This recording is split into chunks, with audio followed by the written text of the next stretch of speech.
The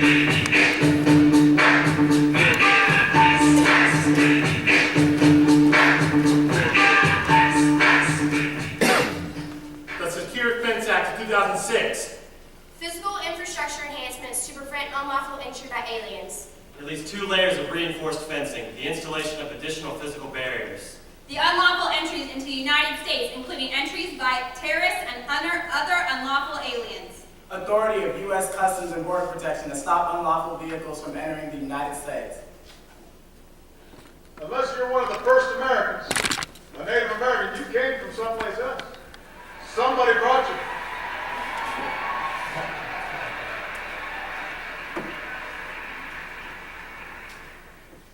The Irish, who left behind a land of defense. The Germans, who fled persecution.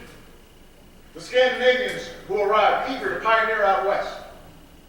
The Polish, the Russians, the Italians, the Chinese, the Japanese, the West Indians, the huddled masses who came to Ellis Island on one coast and Angel Island on the other.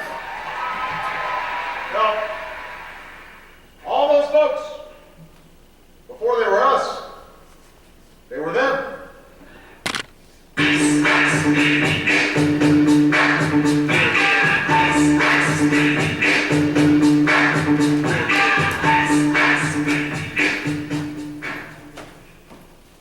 Next. Hello, officer. My name is Jennifer, and I'm a legal immigrant applying to take my citizenship test. Finally, I've been waiting all day for someone who's actually allowed to be here and respects the United States. Here's my paperwork. Thank you. In China, I was a successful kindergarten teacher, and now I'm a servant. I'm living here Monday through Friday with my employer's family, getting paid to clean the house, make the meals, and care for the children. Truth is, if I'd stayed at home, I'd have to do these chores anyway. As a domestic servant, I am the lowest class of people in the United States. But I just don't care how others see me. As long as I'm willing to do the work, there is no problem. Could you please take a seat, ma'am? Thanks. Next. Hello, my name is Isabel, and I'm here to apply for the Deferred Action for Childhood Arrivals Act. I qualified for the DREAM Act if it comes into effect. I've been living in the U.S. almost my whole life, and my dream is to go to college. So many families with young children enter the United States illegally, contributing to the decrease in literacy rate, not to mention the increase in crime. Go over there, fill these out. I have been living in the United States since I was 5 years old. My mother married an American, but when their marriage fell apart, she was denied citizenship. I graduated from high school, and I'm currently enrolled in college, but it's nearly impossible for me to make it with the outside jobs I have to have. I cannot apply for financial aid, because if I do, they will find out that my family and I are here illegally. The DREAM Act would allow me to officially become a citizen of the country I have grown up in. Are you okay? Yeah, I just got here. Next. Yes, ma'am. I'm here to apply for my citizenship.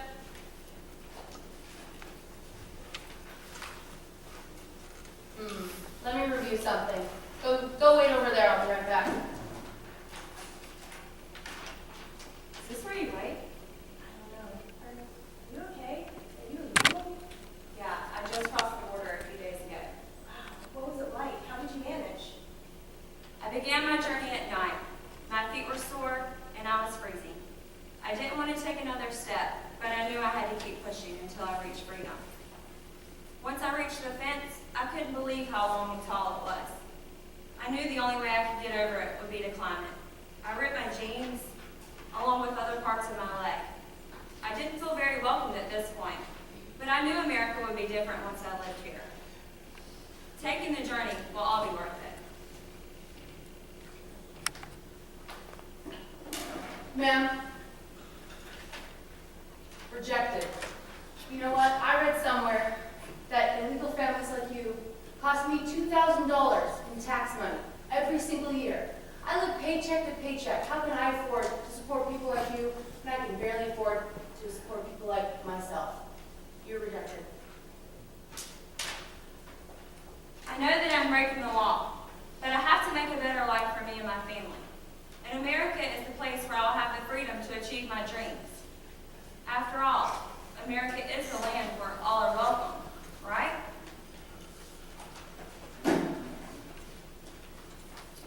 All right, fill this out.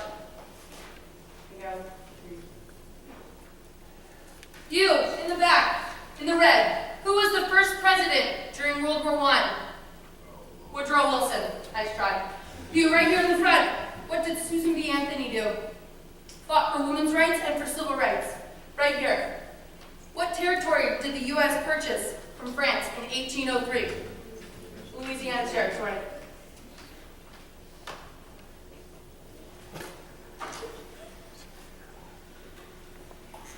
If you live on this continent, you are an immigrant.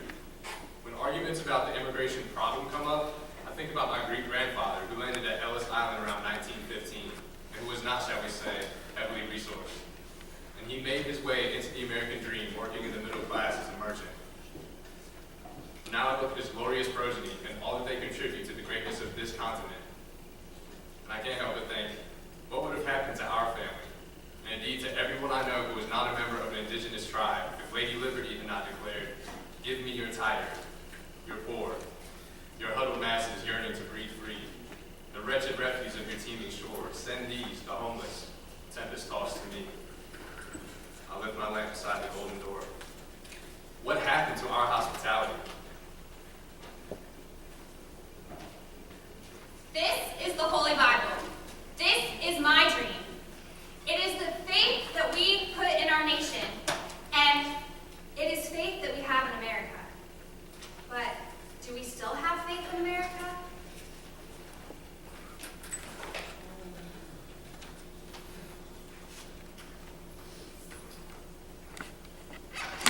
One song that actually gives me my life is this one song called Never Would Have Made It by Martin Stapp. Never would have made it, never could have made it without you. I would have lost it all, but now I see you were there for me. In this jar, we show my true faith. To those who try to get where I am, all they gotta do is listen to that and believe in God.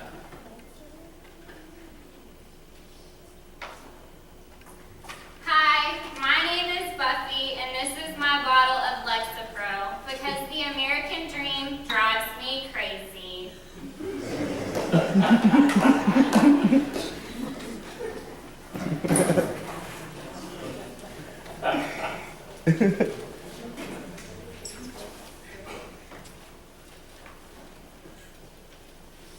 Welcome to the special edition of Frontline. I'm Bill Moyer.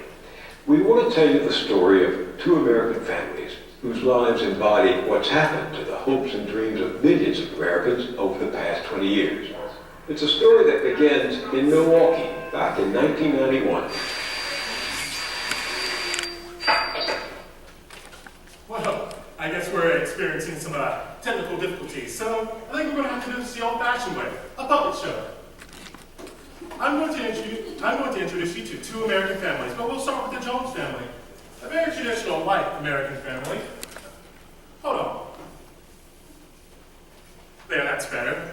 Now, let's take a look in on the Joneses.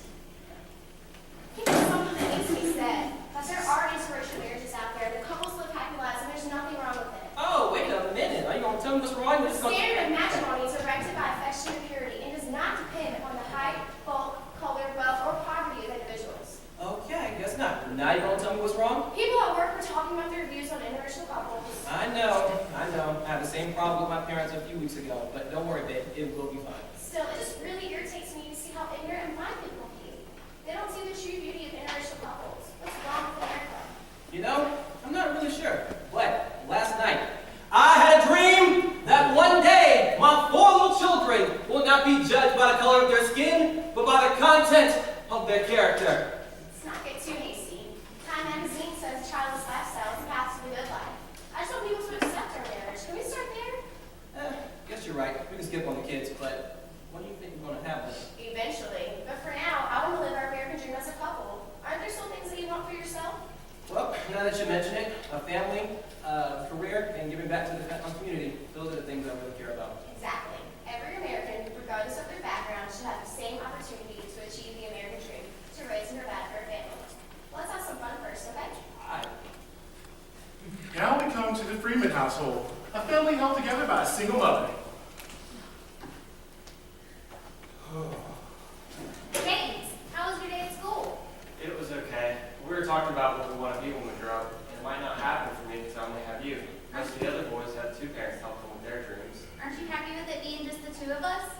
I am, don't get me wrong, but sometimes I miss Dad. I wish he didn't have to work so late and we could go on vacation where we actually go somewhere instead of just staying at home. Well, son, I know it's hard for you right now, but you have to realize if you take advantage of everything America has to offer, there's nothing you can't accomplish. I try to stay positive, but it doesn't always help. Positive attitude may not solve all your problems, but will annoy enough people to make it worth the effort. Well, what has being positive done for you? Well, I've been able to raise you in a home rather than on the streets. We turn the hot water and the shower comes off, the hot water comes out. We open the pantry, there's food in it. And when I open the door, your smiling face is waiting on me.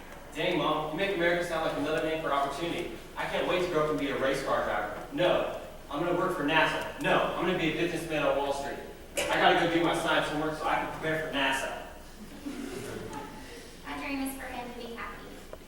I love living in a country where a woman has the opportunity to do that. Every American, regardless of their background, should have the same opportunity to achieve the American dream, raise and provide for a family.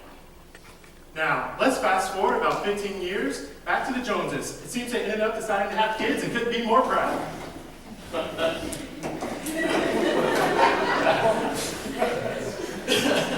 Congrats on your game tonight, son. 26 points, 11 rebounds, and 10 assists. Those are MVP numbers. Thanks, Dad. All that hard work over Christmas break really paid off. Coach says if I keep it up, I'll be able to play for just about any college I want on the East Coast after I graduate. I can't wait to grow up and become the next LeBron James. Because I'm so proud of you. Tiff, did you hear the good news? Your brother won another game tonight. Yeah, great, awesome. Well, sweetie, did you get your history exam back? I know you worked all weekend on it. Oh, I sure did. I aced that test. My teacher said that if I keep it up, I could get into Harvard. I can't wait to start applying for scholarships. Well, how about them apples? I had an NBA star of a son, a daughter on a one-way trip to Harvard. Honey, get the bags ready. You're retiring at 45. Every American, regardless of their background, should have the same opportunity to achieve the American dream, raise and provide for a family. Now, let's take one last look at the Freeman household, also 50 years later. 15, I apologize. But I seem to need one more puppet. Guess I can stand in. I don't know if I can do this. You can do it. You actually never told anyone you're gay before. I haven't told anybody outside my family before, or anybody inside my family. I tried doing a trial run on my grandma last night before telling my mom and dad. Well, how'd that go? She kind of just stared at me for about 3 minutes and said I must have been turned by seeing too many homosexuals growing up. Oh, well, what'd she say to that? Get out so you can see why I'm a little weak in the knees. Yeah, scary. You might not get your American dream. No white picket fence. Rainbow picket fence. Or rainbow picket fence. I want to live in a land truly of the free, not a land that excludes me. I want to be in a land where I'm not a target of bigotry, where people don't question my sanity, where people don't succumb to their superiority. We didn't think you like to quote a lot when you're nervous, but I get it. I want to know what it's like to have liberty and justice for all, to break down this dividing wall, to remove homophobia from the law. Because gay rights are human rights. I think your mom will see that. Now it's what? Let's do this together. Well, you see, whether you're trying to be a free man or trying to keep up with the Joneses, every American, regardless of their background, should have the same opportunity to achieve the American dream, raise and provide for a family. Come on, kids.